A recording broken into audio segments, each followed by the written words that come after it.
Mateus capítulo 5, Evangelho segundo Mateus capítulo 5, eu quero ler com vocês os versículos iniciais deste capítulo, que nos diz assim: vendo Jesus as multidões, subiu ao monte e como se assentasse, aproximaram-se os seus discípulos.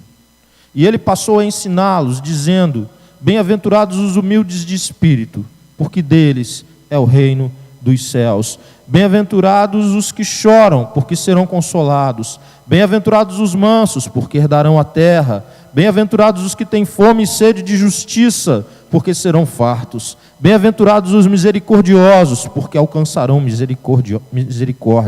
Bem-aventurados os limpos de coração, porque verão a Deus. Bem-aventurados os pacificadores, porque serão chamados filhos de Deus. Bem-aventurados os perseguidos por causa da justiça, porque deles é o reino dos céus. Bem-aventurados sois quando por minha causa vos injuriarem e vos perseguirem, e mentindo disserem todo mal contra vós. Regozijai-vos e exultai, porque é grande o vosso galardão nos céus, pois assim perseguiram os profetas que viveram antes de vós. Amados, eu quero iniciar essa reflexão e para pensarmos juntos a respeito do reino de Deus, que é um tema e uma expressão assim muito usada, muito conhecida, mas com diferentes interpretações, com muitas ideias, eu diria. Quando você fala o que é o reino de Deus ou o que é o reino dos céus, você normalmente ouve diferentes respostas a essa pergunta. Existem diferentes entendimentos a respeito do que seria o reino de Deus. O que é o reino dos céus? E eu quero começar por isso, porque, a meu juízo, o que está em jogo aqui, que nós temos de ensino para nós, a partir desse texto, é de fato o modo como o Senhor Jesus revela, o modo como Ele queria que os cidadãos do reino dos céus, que é o mesmo reino de Deus, são palavras sinônimas. Aqui, reino dos céus, Mateus usa reino dos céus, porque ele está escrevendo com ênfase, com a ideia do povo judeu, e eles morriam de medo de blasfemar contra Deus. Então a ideia de usar o nome de Deus em vão, escrever o nome de Deus, não era algo que eles gostavam de fazer. Então ele usa reino dos céus para designar o quê? O reino de Deus, é a mesma coisa. E para começar eu quero fazer distinção entre igreja e reino de Deus. Não é a mesma coisa. Quando nós falamos de reino de Deus, nós estamos falando da soberania de Deus na vida de pessoas. Isso é reino de Deus. Normalmente nós imaginamos um aparato, nós imaginamos um castelo, nós imaginamos o palácio, nós imaginamos as forças militares desse reino. Mas quando nós pensamos em reino de Deus, a primeira coisa que deve vir à nossa mente é a soberania de Deus sendo exercida, a soberania e a autoridade de Cristo sendo exercida na vida dos seus súditos, que são os discípulos. Então, basicamente, o que nós temos é isso. Reino de Deus é o governo, é a autoridade, é a soberania de Jesus sobre a vida dos seus súditos, dos discípulos dele. O que seria a igreja? Seria a reunião destes. A congregação dessas pessoas nós chamamos de igreja. Mas o reino é o quê? O reino é o governo, é a autoridade de Jesus sobre a vida dos seus súditos, dos seus discípulos. É interessante perceber em todo o Sermão do Monte, se você, e muitos aqui já conhecem bastante desse texto, é que há um viés, uma linha dentro dele, desse ensinamento de Jesus, de grande inconformismo. Quando nós lemos o Sermão do Monte, não é, os ensinos do Sermão do Monte, eles não têm nada de ser um ensino assim, de conformação à realidade vigente, absolutamente. É um protesto. O Sermão do Monte é um protesto, um grande protesto. Por quê? Porque ele vai do início ao fim, do primeiro ao último parágrafo, nos seus 107 versículos. O ensino de Jesus, ele é absolutamente contra a cultura vigente, contra a cultura do mundo. Em que outro lugar você vai ter um ensino de amar o seu inimigo?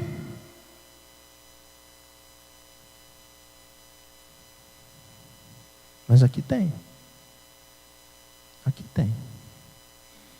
Quando que, em qualquer outro lugar, você vai ter por feliz os que choram, os que têm fome e sede, os pacificadores, os que são perseguidos? Outro lugar. Que a referência de felicidade, de vida realizada, tem a ver com isso. Num mundo, numa cultura em que o indivíduo é celebrado e que à medida, muitas vezes, se ele é abençoado por Deus, é o quanto ele consegue realizar da sua própria vontade, do seu próprio ego. Então, quando eu penso o Sermão do Monte, eu penso do início ao fim, um ensino que ele sempre vai contra a cultura vigente. Nesses versículos iniciais, o texto diz: vendo Jesus as multidões, subiu ao monte e, como se assentasse, aproximaram-se os seus discípulos e ele passou a ensiná-los. Então imagina a cena. Um monte pequeno, mas não uma montanha russa, não imagina um monte pequeno. Jesus vai num ponto mais alto, os discípulos chegam mais perto e ele se assenta. E por que ele se assenta? Porque nos dias de Jesus, na cultura religiosa do ambiente onde Jesus estava, todo mestre, todo rabi, ele se sentava. E por que eles faziam isso? Porque tudo aquilo que era importante, solene, se conversava assentado. Não era por mensagem, não era, se assentava porque precisava de tempo, precisava olhar nos olhos, precisava criar um ambiente próprio para tratar das questões profundas. Então Jesus sinaliza para eles que aquilo que ele iria tratar, ensinar, era solene, era profundo, era merecedor que eles se assentassem para ouvi-lo. É importante e enriquece quando nós pensamos também, por que foi no monte? Por que foi no monte? E aí nós temos algumas coisas em que a vida, o que os próprios profetas do Antigo Testamento, o ensino do Antigo Testamento, ele aponta para alguém que viria e que seria o desfecho do próprio Deus, de tudo aquilo que os próprios profetas do Antigo Testamento faziam. Qual é a história de Israel, irmãos? A história de Israel é a história de um povo escolhido por Deus. Não, ele nem existia, esse povo. Na verdade, escolhido não é bem a palavra. Formado, gerado por Deus, para viver com ele, com esse Deus, um relacionamento muito diferente do relacionamento que Deus tinha com os demais povos.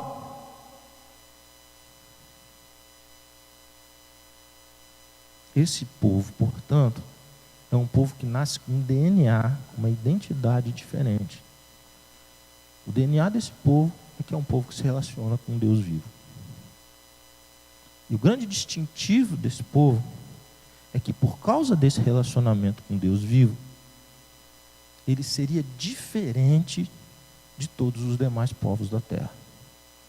Porque ele existia para sinalizar, para apontar, para iluminar, para que os demais povos pudessem, ao ver esse povo, ver Deus revelado neles. Então a bênção que seria derramada sobre o povo, a bênção advinda dessa relação com Deus, não era para parar no próprio povo, mas na verdade era para atrair os outros povos para a presença desse Deus, que é o Deus desse povo. O que aconteceu? Israel, em muitos momentos, não conseguiu manter esse princípio. E aí Deus mandava os profetas que alertavam quanto a isso, que corrigiam, que eram muito duros com o povo. E quando se resolvia desse jeito, amém. Muitas vezes não se resolveu. E aí vinha sobre o povo derrotas que não estavam no programa. Por quê? Porque esse povo tinha se apartado de Deus. Então, para mim, quando eu olho aqui o Sermão do Monte, tem um versículo que me chama a atenção. Não é desses que lemos, ele está um pouco mais à frente. No capítulo 6, versículo 8. Quando falando sobre oração, nós temos lá no versículo 8 o seguinte: não vos assemelheis, pois, a eles, porque Deus, o vosso Pai, sabe de que tendes necessidade antes que lhe o peçais. Não vos assemelheis a eles. O Sermão do Monte, o tempo todo, trabalha com isso por detrás. A busca pela vivência dos ensinos de Jesus vai fazer com que você tenha uma construção de vida, um estilo de vida diferente, um espírito diferente, ambições diferentes.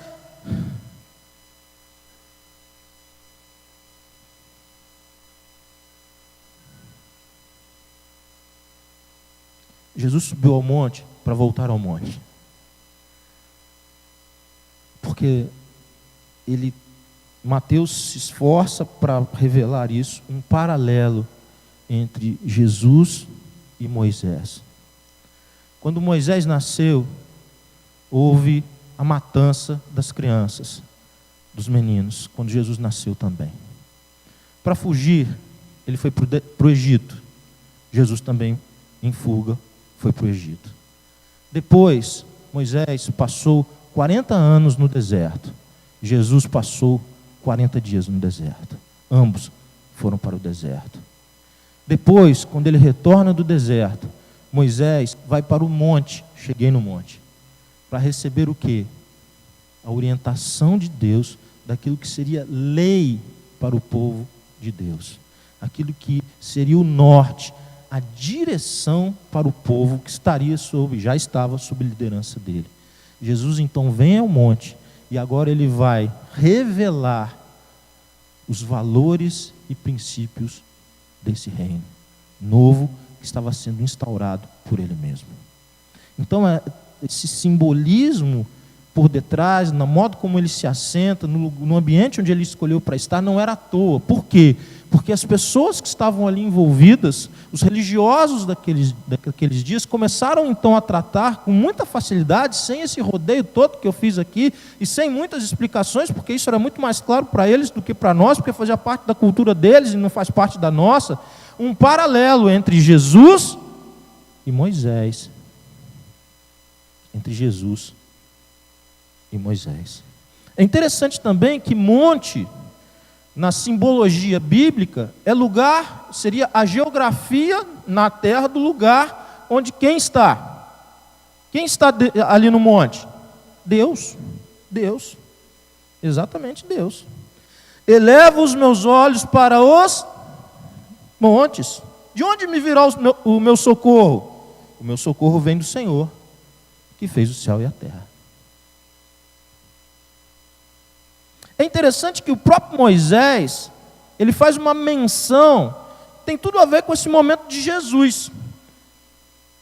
Deuteronômio 18:15 diz assim: o Senhor teu Deus te suscitará um profeta do meio de ti, de teus irmãos, semelhante a mim, a ele ouvirá.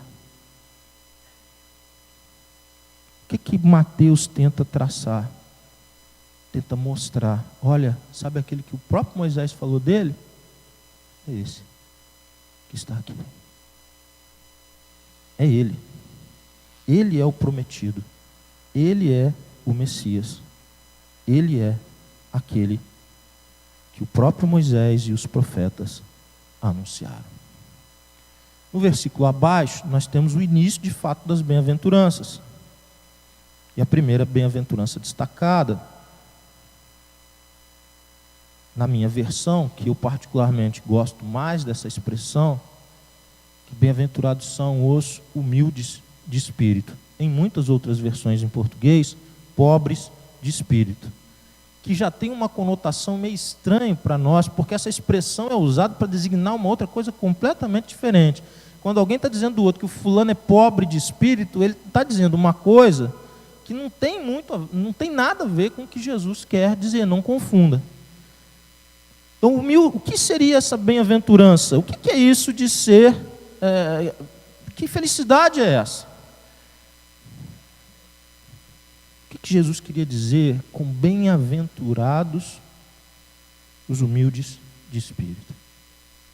Primeira questão da bem-aventurança. Ele usa uma palavra que talvez a versão, a palavra em português, que talvez melhor encaixe seria felizardo. O sujeito é um felizardo. Série de coisas boas que eu queria ter na minha vida, que eu queria que tivesse acontecendo comigo, que está acontecendo com ele. Ele é um felizardo.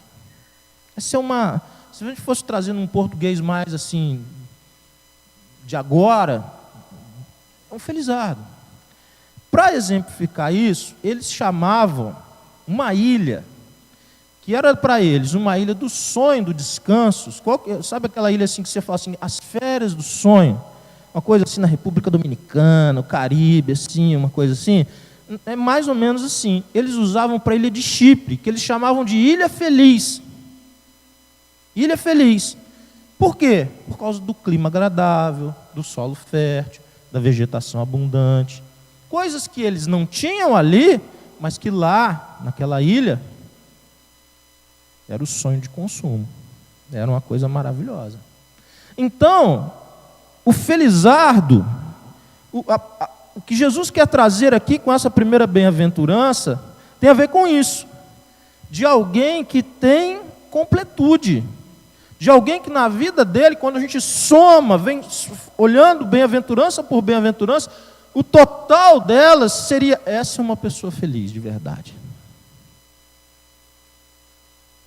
Assim como aquela ilha, a ilha da fantasia, os felizardos que moram naquela ilha, os felizardos do reino.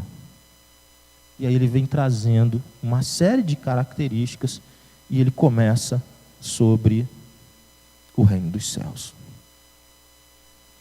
Sobre os humildes de espírito, porque deles é o reino dos céus. É interessante que a primeira e a última bem-aventurança, elas apresentam como promessa o reino dos céus. E aí eu quero entrar um pouquinho nisso. Quero tratar com você um pouquinho sobre essa questão da bem-aventurança. O que é essa humildade de espírito que Jesus tem em mente? Todas as coisas, assim como nós estudamos lá, fruto do Espírito. Aí tem uma série de gomos que compõem o fruto. Aquilo é completo e perfeito em quem? Em Jesus. Em Jesus. Quando a gente olha para as bem-aventuranças, Jesus salta do meio delas. Ele é a pessoa. É como se ele pulasse na frente assim. Você vai falando sobre as bem-aventuranças. Então, é mais fácil conhecer disso olhando para Jesus. Por quê? Porque ele é isso tudo aqui, todas essas bem-aventuranças em movimento, se relacionando, acontecendo. E sobre Jesus, então eu vou usar Jesus para tentar explicar um pouco melhor isso aqui. Sobre Jesus, a gente tem o seguinte sobre Jesus. Que ele esvaziou-se a si mesmo. E assumiu forma de servo. Forma de servo. Para cumprir o projeto eterno do Pai, de religar a Ele, de ligar ao Pai novamente, aqueles que haviam se perdido. Então, não dá para pensar fora do exemplo de Jesus. Não dá para pensar. Porque o que Jesus fez, que Filipenses 2, de 5 a 8, diz assim: tende em vós o mesmo sentimento que houve em Cristo Jesus. Pois ele, subsistindo em forma de Deus, mesmo sendo Deus, ele não julgou como usurpação ser igual a Deus. Antes, a si mesmo, se esvaziou. Assumindo forma de servo, tornando-se em semelhança de homens. Alguns responderam, ele tomou forma de homem, reconhecido como figura humana.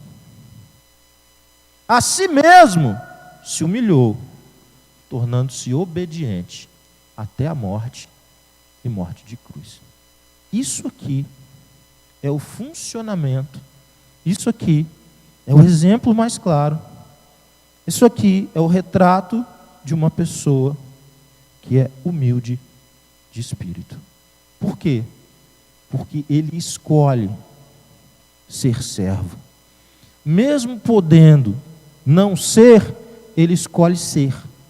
Mesmo podendo dominar, ele não escolhe dominar. Mesmo podendo fazer e acontecer, ele escolhe a cruz. Mesmo podendo destruir tudo aquilo para um benefício que lhe seja pessoal, ele escolhe amar, ele escolhe perdoar, ele escolhe servir, ele escolhe fazer a vontade do Pai. E a vontade do Pai é restaurar pessoas, um relacionamento com Ele. Humildade de espírito, portanto, não tem nada a ver com quanto você tem na conta, com o tipo de roupa que você usa, qual é a bolsa que você tem, qual é a marca do seu sapato, qual é o bairro onde você mora, quantas televisões tem na sua casa, quantos banheiros tem na sua casa, essas coisas que pesquisa do censo faz. Porque o que Jesus está dizendo é que a maior felicidade, a felicidade completa, a felicidade do povo de Deus, a felicidade de alguém que é súdito dele, está no fato de negar a si mesmo, de esvaziar-se a si mesmo, de sair desse ciclo, dessa cultura de que eu preciso ser servido, de que eu preciso ser reconhecido, eu preciso ter domínio, eu preciso então ser o centro, eu preciso disso, eu preciso. E porque eu preciso então ter o carro tal, eu preciso ter a casa tal, eu preciso ter o relógio tal, eu preciso ter a bolsa tal, eu preciso de uma série de coisas. Porque no fundo, o que eu quero é reconhecimento, eu quero ser exaltado, eu quero que o meu nome seja exaltado, que o meu nome seja conhecido, que o meu nome seja glorificado. É a cultura desse tempo. E de qualquer tempo. No nosso tempo se manifesta de forma mais clara no modo como nós nos relacionamos com as coisas.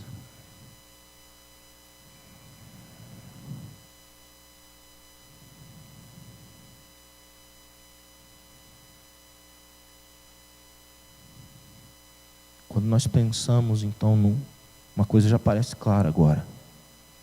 Quando nós pensamos em quem é o cidadão do reino,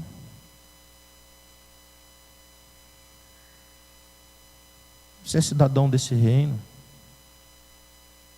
Quando você olha para você e não para o outro, você vê essa característica funcionando na sua vida? Ou pelo menos você está em busca de construir isso na sua vida, na sua família?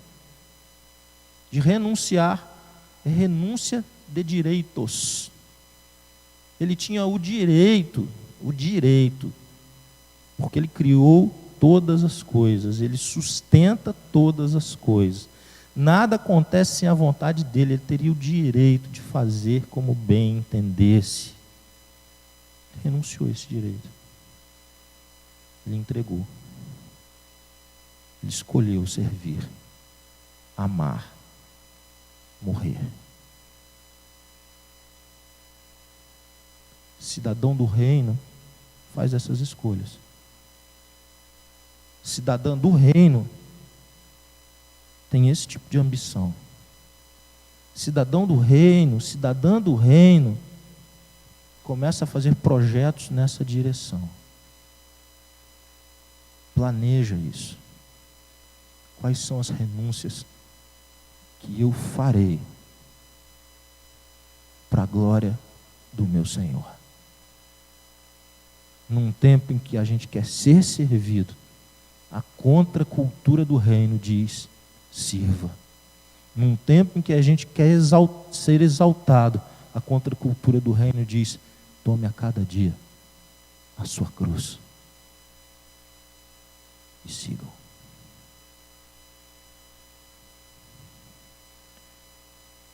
Como o ensino sobre reino é grande, é extenso, e obviamente eu não conseguirei e não pretendo esgotá-lo num encontro como esse, mas tem alguns outros elementos que me chamam muito a atenção e que eu quero compartilhar com você. Por exemplo, Lucas 17, 20 e 21 também fala sobre o reino. E olha que coisa legal que diz lá. Lucas 17, 20 e 21. Interrogado pelos fariseus sobre quando viria o reino de Deus, os fariseus, para variar, interrogando. Os religiosos, na direção de Jesus. E a pergunta é legítima, irmãos, diga-se de passagem. A pergunta é boa. Quando virá o reino de Deus? Jesus lhes respondeu: não vem o reino de Deus com visível aparência.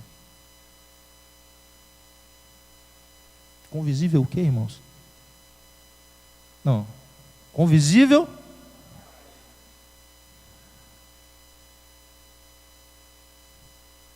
Se é aparência, se é só aparência, não tem absolutamente nada a ver com o reino de Deus. Nós vivemos um tempo da celebração da aparência.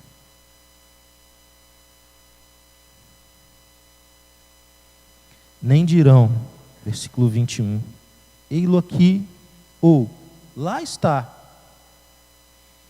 porque o reino de Deus está dentro de vós.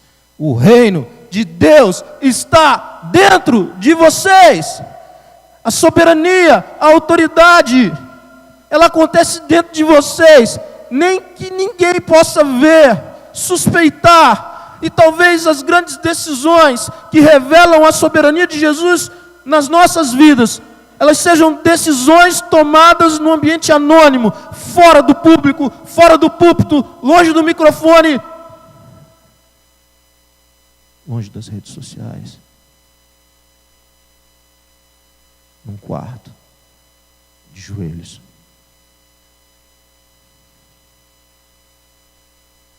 movido pela presença do Rei.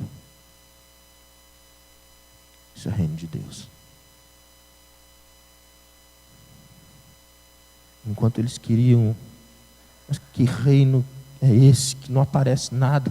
A gente fica aqui, anda para um lugar, anda para o outro, anda para um lado, anda para o outro, e faz isso, e faz aquilo, e não tem um lugar para reclinar a cabeça. E que reino é esse? Que não se apresenta, que não toma forma, que não é aparente. Porque não era e não é o tempo de ser aparente. E a resposta de Jesus à pergunta não deixa dúvidas. Não vem o reino de Deus com visível aparência, porque o reino de Deus está dentro de vocês. Mas esse reino se manifesta. Esse reino se manifesta. Aquilo que é interior se manifesta no mundo exterior. E aí tem uma passagem legal, eu não vou ler completa, Está em Mateus 12. Mas muitos aqui conhecem, eu vou contar um pouquinho da história. Havia um homem endemoniado, cego e mudo. E o Senhor Jesus o curou. É 12:22 para quem está procurando. E o mudo passou a falar, ele era cego e mudo, ele passou a falar e ver.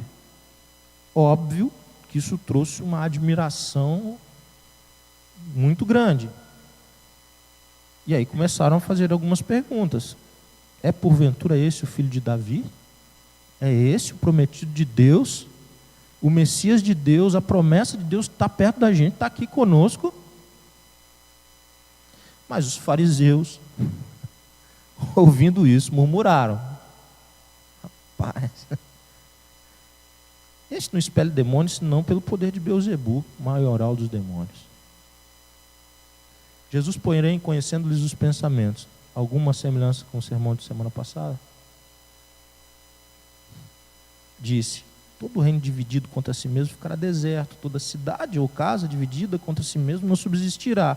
Se Satanás espelha Satanás, dividido está contra si mesmo. Como, pois, subsistirá o reino de Satanás, o império das trevas? Se expulso demônios por Beelzebu, por quem expulsam vossos filhos? Por isso eles mesmos serão os vossos juízes. 28. Se, porém, eu expulso demônios pelo Espírito de Deus, certamente é chegado o reino de Deus sobre vós. Aqui tem coisa boa para a gente ver. Apesar do reino não ser esse reino de aparência que eles gostariam, um reino com força militar, com um exército fantástico, e eles de ministros e etc., não era isso, Jesus já disse que não era. Mas esse reino se manifesta com muitas ações. Eu escolhi uma. O modo como ele se manifesta aqui é fazer aquilo que poder humano nenhum faz, que é libertar cativos. Porque esse poder, ele foi dado apenas aos cidadãos desse reino, de usar a autoridade do nome de Jesus. Então, o poder desse reino, ele se manifesta. Ele se manifesta em ações de amor, ele se manifesta em ações de graça, mas ele se manifesta libertando pessoas do poder das trevas. Ele é libertador. E o súdito de Jesus, o cidadão do reino, ele tem as armas do reino. E as armas do reino são armas espirituais. E as armas do reino, quando usadas, elas podem libertar pessoas, mas sobretudo, o resultado disso é que as pessoas começam a perceber que Jesus está perto, que o reino está perto, que Jesus está presente. Porque eu não sei se você já teve a alegria de ser usado por Deus para a libertação de um endemoniado, tem uma certeza muito clara.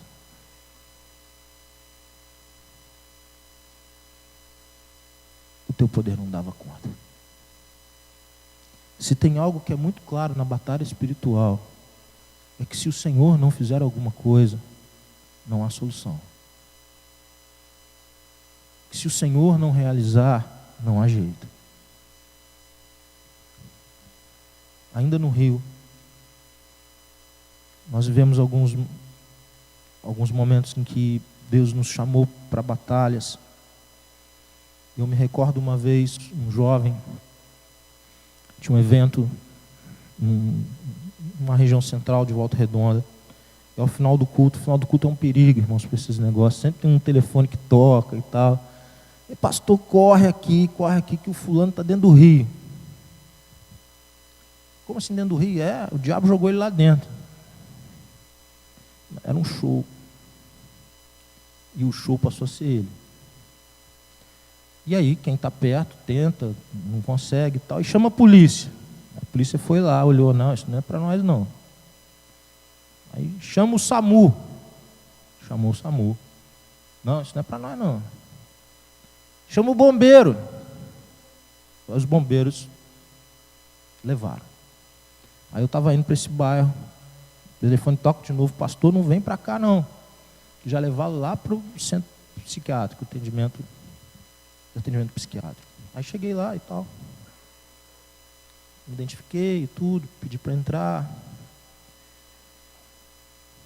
E aí tem 2 enfermeiros lá, tentando dominar a pessoa e sendo dominados pela pessoa.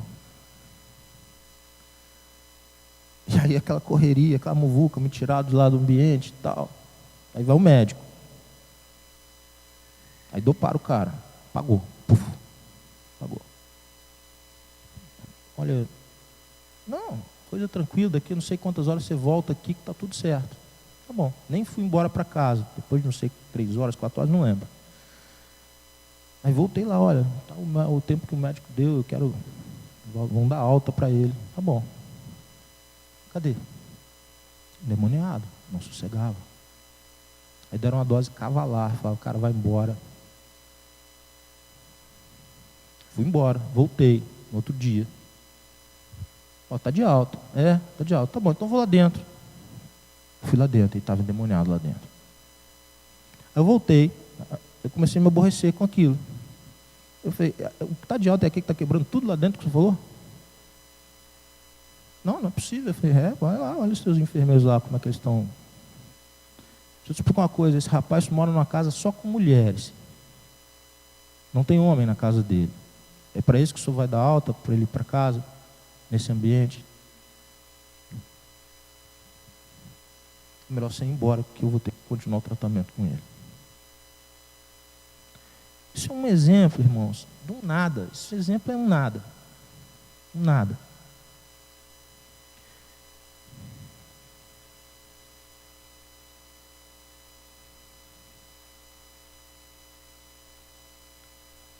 Se Jesus não libertar, não há quem faça.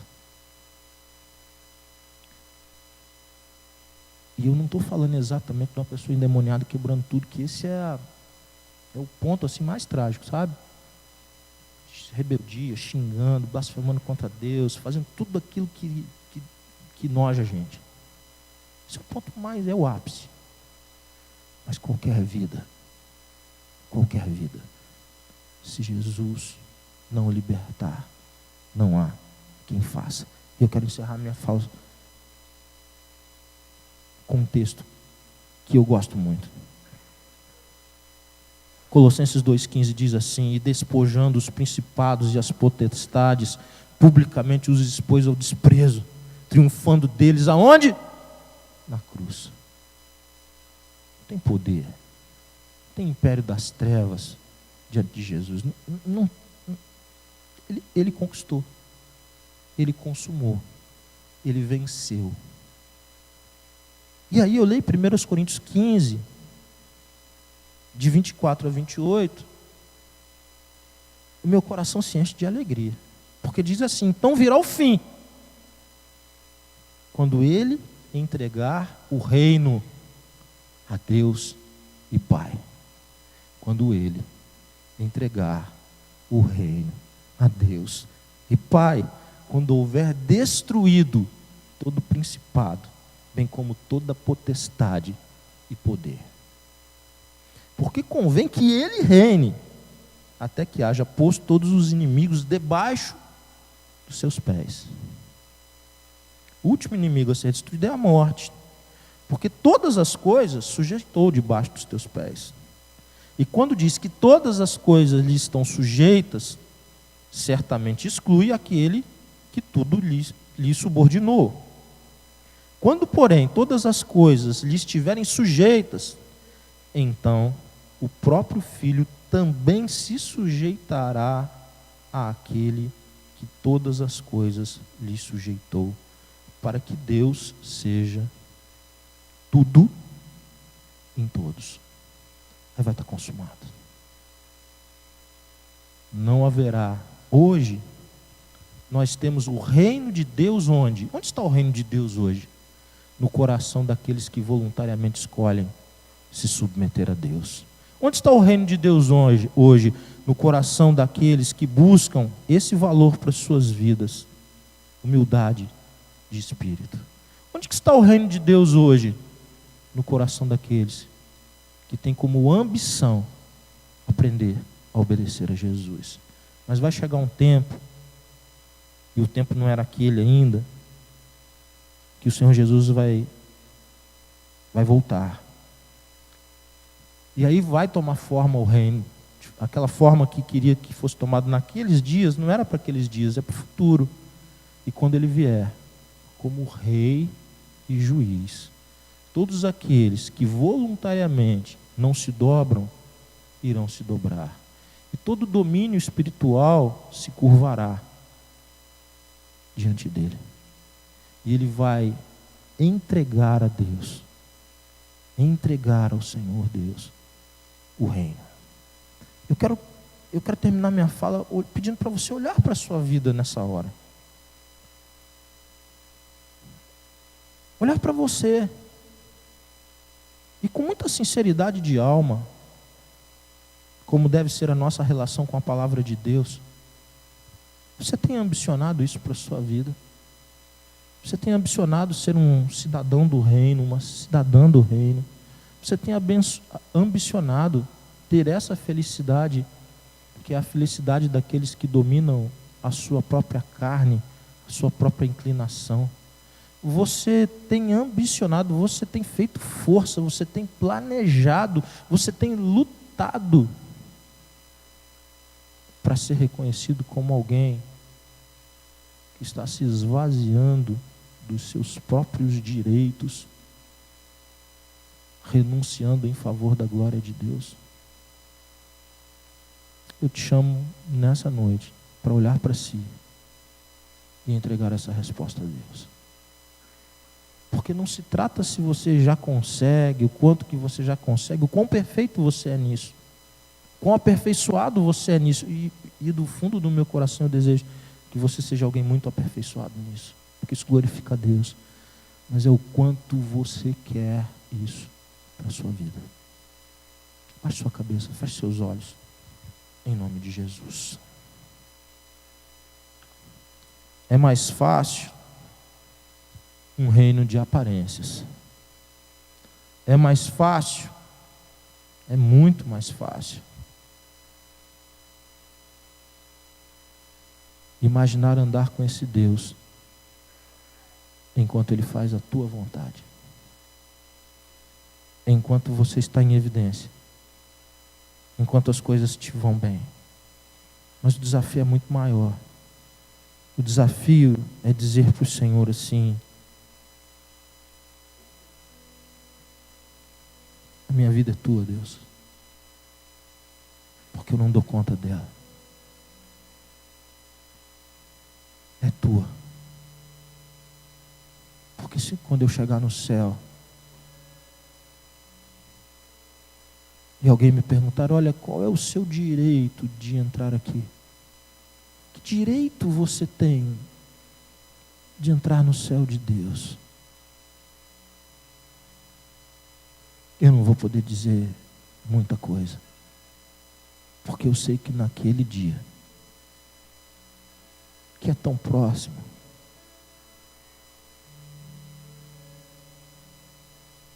não são os meus direitos, o que eu conquistei, mas é o que Jesus Cristo conquistou na cruz, esvaziando-se a si mesmo. E é para isso que Ele te chama agora, hoje, para você renunciar. O que você precisa renunciar nessa noite? O que você vai renunciar nessa noite? O que você vai entregar da sua vida, porque atrapalha terrivelmente o seu desenvolvimento espiritual, porque tem te afastado de Deus, porque tem levado você para muito longe do projeto de Deus para a sua vida? O que você vai renunciar nessa noite, em nome de Jesus? Talvez seja direito seu, talvez seja direito seu, mas é disso mesmo que nós estamos tratando.